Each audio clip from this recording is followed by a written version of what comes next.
What's going on, world? It's your boy KUYA. This is Nerds Rule the World, and as you saw from the thumbnail, we are going to be talking about the Adventures of Ulysses Monarch from Comixology Originals, and my main man, writer, producer, Marc Guggenheim, who you will be hearing right now. We have a little bit of video trouble, so his lovely picture right there. He's looking badass. It's a still that I saw from what show, because he's a badass filmmaker, but he's also killing it in comics. The amazing Marc Guggenheim. How are you, Marc? Hey, very, very good. Thanks for having me. I appreciate it.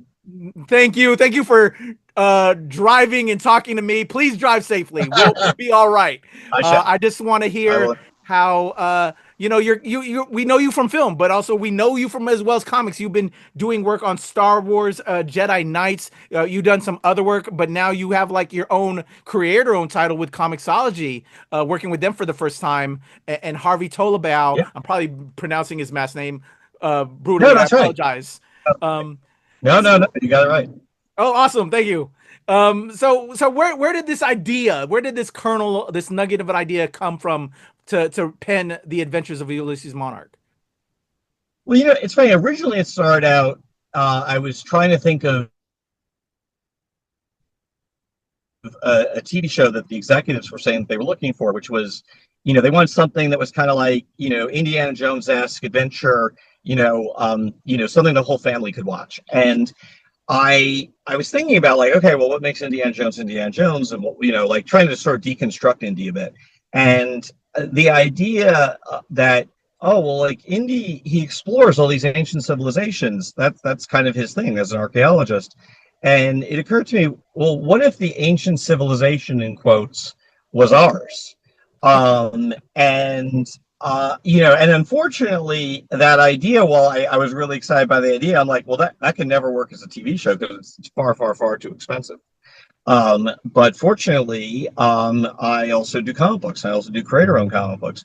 So, cut to, it was actually like 2020, the lockdown happened, and I was sort of using all that free time to make a big push back into creator-owned comics. It had been like, a good, 8 years since I had previously done, creator-owned comics, and I really wanted to get back into it. And Harvey and I had actually worked together on an X-Men arc for Marvel a couple of years prior, and we always said to ourselves, we really, really wanted to figure out a way to do a creator-owned book together. So when I was sort of going through my notebook of ideas to try to pick something that I could do as a creator-owned book, I came across, the Ulysses Monarch idea, and I thought, oh, wow, that's actually perfect for Harvey's style. Like, Harvey's so good at, like, design work and world building and really sort of creating the future. He can create all the things I was seeing in my head, but was too expensive to do on television. So that's really how it started. Oh, that's awesome. And he is insanely detailed, and yes. I think you hit the nail on the head that this style works for a futuristic type script, and it's super cool. Yeah. So nice. you decide to put together and work with Comixology. So what is this first? Is this going to be an ongoing for a while? Or are we going to do like 4 issues and then collected versions from here? What is the first rollout plan for the? We have one that just dropped, on April 29th on digital. We have the second one coming. I had the pleasure of reading issues 1 and 2 already. What is the plan for this first batch? Yeah, so basically the plan is we're sort of doing it in seasons or arcs of 5 issues apiece. Okay. So the first 5 issues will be out. Harvey's actually working on issue 5 as we speak. And then, at some point when Harvey and I are able to sort of sync our schedules up again, we'll do the second arc. Awesome.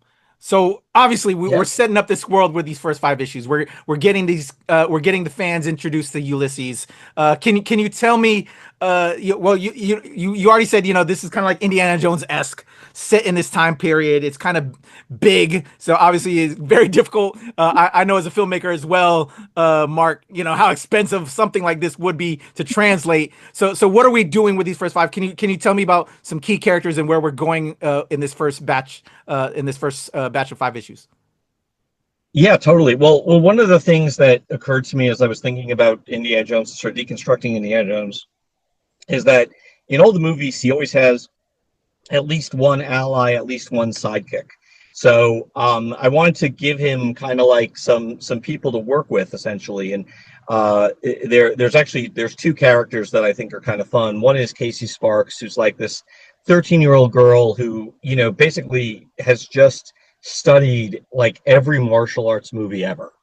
She has this ridiculous collection of DVDs that she keeps on the ship that she has just watched over so many times that she really has sort of internalized those moves. So I sort of describe her as like the PG version of Hit Girl from Yeah, oh my God, why am I Max, on Millar that World, all of that. The yes. films. Yeah. Kick-Ass. Yes. So she's like Hit Girl from Kick-Ass, and then there's Francis, and Francis is an AI, a droid, an android, a robot. And the thing that makes Francis fun is that he thinks of himself as a expert in the 20th and 21st centuries, but all the knowledge that he has is completely wrong. So he's talking about like stuff like an iPhone, and he doesn't know that it's an iPhone. He just thinks it's a cognitive dampener. Well, by the way, maybe he is right in a way. But he was sort of my opportunity to provide some commentary on like our world as seen through the eyes of someone from the far future. So they're sort of our main trio. There's another character that comes in whose name is Miranda, who she's sort of like a classic femme fatale. You're never quite sure what her allegiances are. For sure, Casey really doesn't trust her and doesn't like her. So there's quite a bit of like I tried to even though it's set in the future, create that sense of timeless adventure that you do get in the Indiana Jones movies. So it's just, instead of it being set in the past in the 1930s or 50s, it's set in the year 3026. But you still have the sense of danger and the sense of conspiracy and I think again a lot of the things that make the Indiana Jones franchise so interesting. I love that. As an Indiana Jones fan, I see that in here. Although also some of the visuals, can we talk when you were working with Harvey for like design wise? Because when I'm looking at Ulysses, he also reminds me of because the Guardians universe with Chris is not Chris Evans. I forgot his name, but he kind of Pratt. He kind of gives me kind of a Pratt vibe in some of the stylization. Yeah. What was like the design choices with Harvey, with like coming up with the looks of these guys and gals? Well, what's so great about what's so great about Harvey is that I'll basically like I give him what I call a prescript, which is really just it's a list of places and character descriptions and sort of like everything that's in my head in terms of like, we're going to need this new character or this new technology, or we're going to need a ship, or we're going to need this location. And then Harvey will go through that and he'll come back with like 15 designs or 15 different options for each character, location, and ship. So with Monarch, I've got like just pages and pages and pages of from Harvey of different designs, and what we ended up doing was kind of cherry picking, one from column A, one from column B type of thing, where we I was like, oh, I love this design element of this sketch, but I like that design element of that sketch. I wanted him to have like a long jacket, kind of to like give him some swagger and give him like something akin to a cape without giving him a cape. I think capes for non-superheroes in comics is a little dangerous. We learned our lesson from Incredibles. Exactly, exactly. You can just give everyone the wrong impression, you know. Yeah. So like having a what's it called? Having like a long coat gives you Yeah. that cape-like feel without Yes. all the downsides, you know. And you know, he also like even though we never have Monarch sort of wearing these goggles. There's like these goggles that are like down the front of his, Mm. that are sort of resting in the front of his neck, and I kind of like that. It makes the design and the world feel lived in. Like, Mm. oh, we're going to show you things. There's going to be parts of his costume, parts of his outfit that we don't even use, but it suggests that there are stories set in the past that concern him, and it suggests stories in the future. So I just like those little kinds of details. I I dig it. And again, shout out to Harvey Tolibao, whose work is just so immensely inspiring as an artist. You can't help but be inspired when you look at his. It's just so ultra detail, and I love artists like that. So we have the first pair of issues out. We and the first arc is like you said 5 issues. Where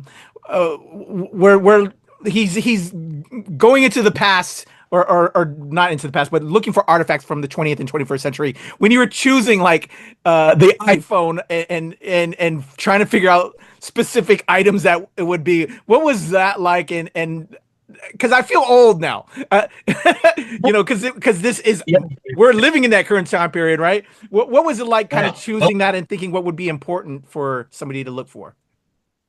yeah. Well, first of all, you feel old. Welcome to my world. So I was thinking, like, a couple of things that play. Probably the two things that play most prominently are a 1957 Chevy Yes. convertible and an iPhone. And both of those came about from me just sort of thinking about, okay, what is the quintessential iconic object from the 20th and 21st centuries, respectively? Mm. And, for the 21st century, it was pretty easy. It's like, oh, it's got to be a smartphone. It's got to be an iPhone. That nothing says 21st. I mean, we're barely into the 21st century, obviously, but at the moment, nothing says 21st century to me like an iPhone. And then in terms of the 20th century, that was a bit harder because there's obviously 100 years of stuff Yeah. to kind of choose from. But in thinking about it, like I started thinking like, well, maybe it doesn't have to be something you can carry. Maybe it can be big, and how big do I want to get? And I started to think about like a car, because obviously, like, the modern day car is very evocative of the 20th century, and I thought like, oh, like that 1957 Chevy, that Chevy convertible is, to me, it's very iconic. Like, even if you don't recognize it immediately as a Chevrolet, you recognize it and you associate it with a certain period of time. And whereas like the 1970s to the 1990s can kind of feel a little indistinct, a little 21st century. Stuff from the 1950s struck me as like, oh, that's you're not seeing something from our time. You're seeing something from a bygone era. And that, just once that idea sort of took purchase in my head, I kind of just sort of went with that. And then there's like, we see what Las Vegas looks like in 3026. We see what Rio de Janeiro looks like. I kind of am amused by the fact that to Casey, who's never heard of Rio de Janeiro, she's like, Rio Bob De Niro, like, it's fun to play with those perspective shifts of like, okay, you're looking back at something, very, very, for her, very, very far in the past. She's thinking about things in terms of it being ancient, whereas for us, it's just present day. So that was I think a lot of the humor in the book stems from that. And it's not a comedy book by any means, obviously, but Again, if you look at like Indiana Jones, humor is a big, ingredient in Oh that yeah, stew. yeah. And I want to, I want to, bring that forth in Monarch. I love that. So this is I get the vibe. This is like it plays like a show because I think like you were saying you're initially kind of had the show pitched somewhat in mind at first, but obviously budgetary constraints. Here's another way we can do this. So are we just going on misadventures with him and his crew as he collects these material, or is there like some outside baddie, some even bad collector that we're going to Yeah. eventually discover along this path with Monarch on his adventures? Yes, there are a group of bad guys out there. Basically, what I'm positing is that by 3026, the Earth has sort of been used up. Everyone we figured out interstellar travel, and everyone who's been able to leave Earth has left. There's no reason to stick around Earth. The only reason anyone stays on Earth is if they can't afford a ticket off of it. Mm. So it's very much like a third world country of the galaxy.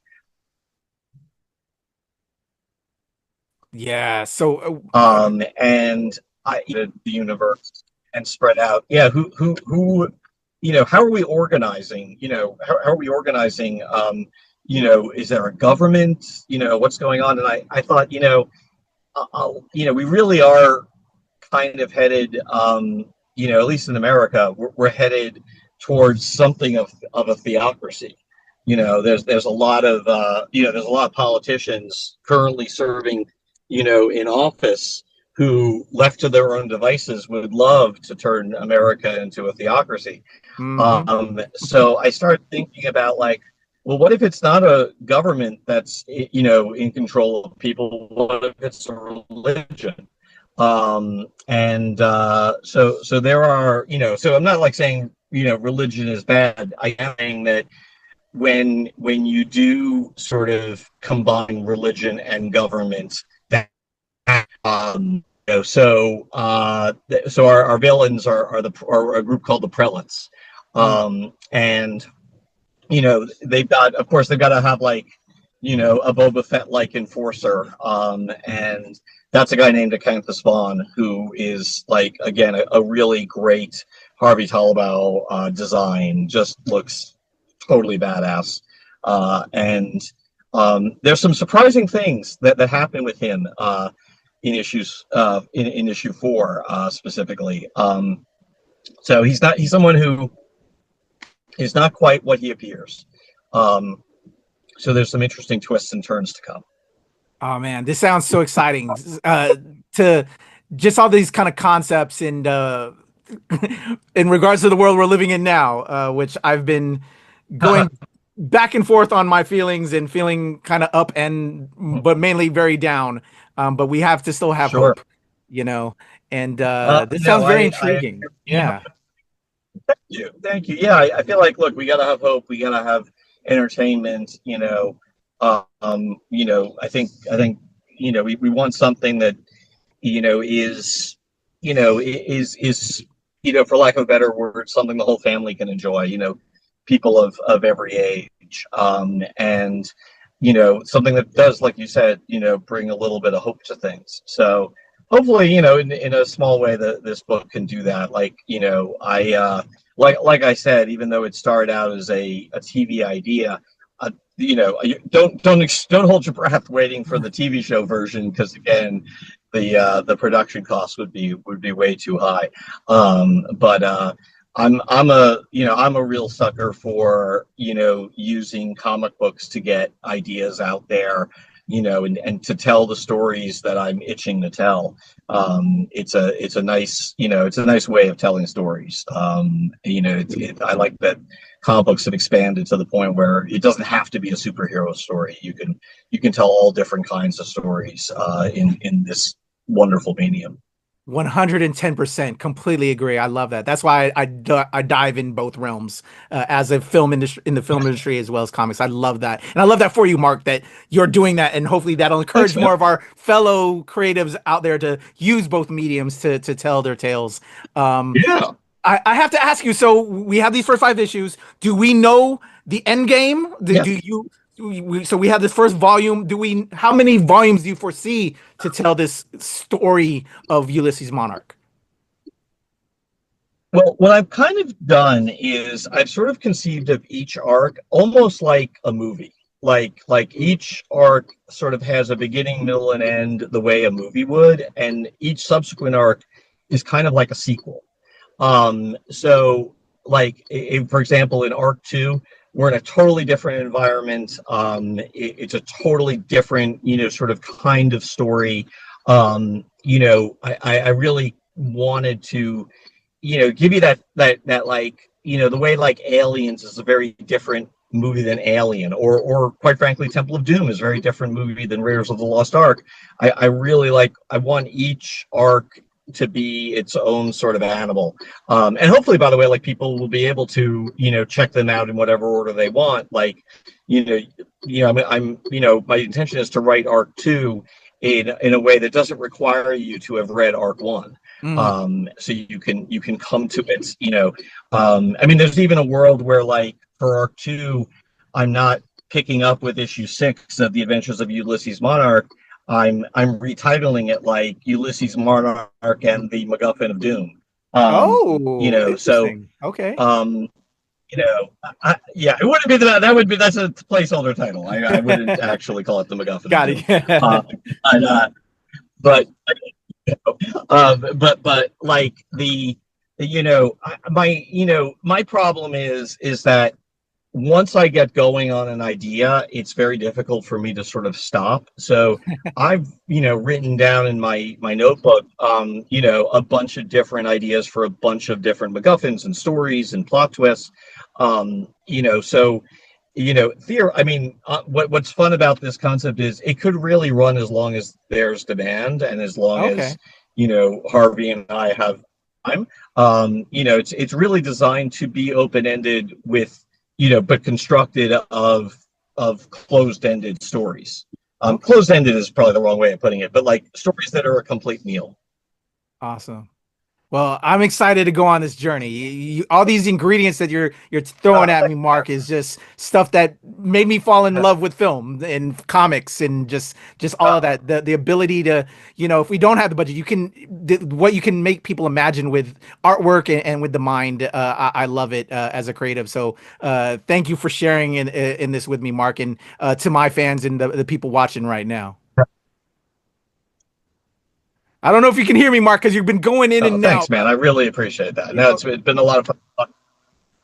Oh, I'm sorry. I can hear you. I can hear you fine. You're coming in and out. You're back now. You're back now, sir. Sorry. Tough to be on the move.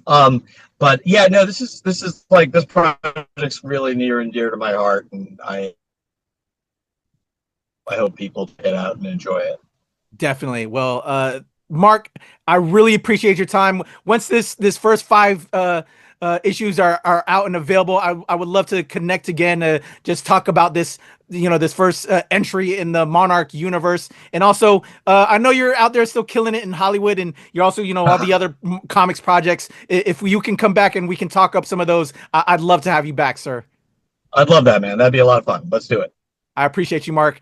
Everybody, that is the amazing Marc Guggenheim. The Adventures of Ulysses Monarch is available from Comixology right now. Go check it out so we can get more of these issues dropping, so we can learn more of the tales of Monarch and his pals. It's Indiana Jones goodness, y'all. I love it. It's high adventure. It's a little bit of comedy. It's sci-fi. It's everything. That is the amazing Marc Guggenheim. I'm KUYA P. Nerds rule the world.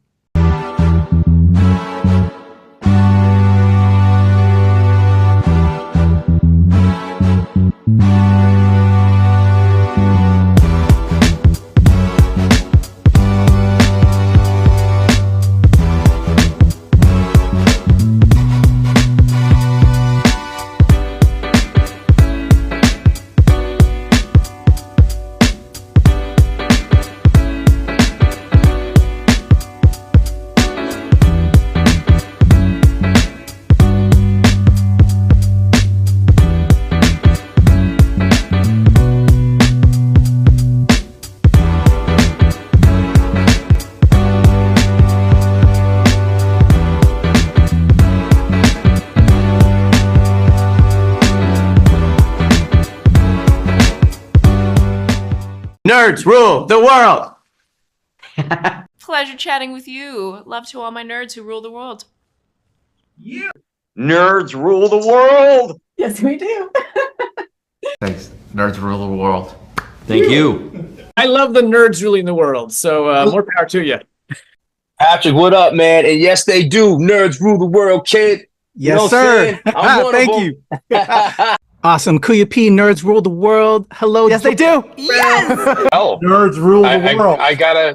It's in the title of your show, like Nerds Rule the World. Like, I want more Black weirdos on screen, and I don't feel like we ever get to see that very much. Thank you so much. Nerds do rule the world. Yes. Thank you. Thank you, Nerds Rule. Love it. Hello, Sarah. Hello, Julian. Yes, Rock on. I love it. Thank you so much. It's good to see you. I love Nerds Rule the World. But yeah, there's a heavy nerd component, man. Yeah. And at the end of the day, if you ask me, nerds rule the world. So Absolutely. and you're right, nerds do rule the world. We're just the best. Yes. Thank you, ladies. So much. Yes. Thank you, guys. Bye. It's your boy KUYA P, nerds rule the world. Thank you so much, guys. I appreciate you. They rule the world all right. Yes. Take care, Tony. Thank you, guys.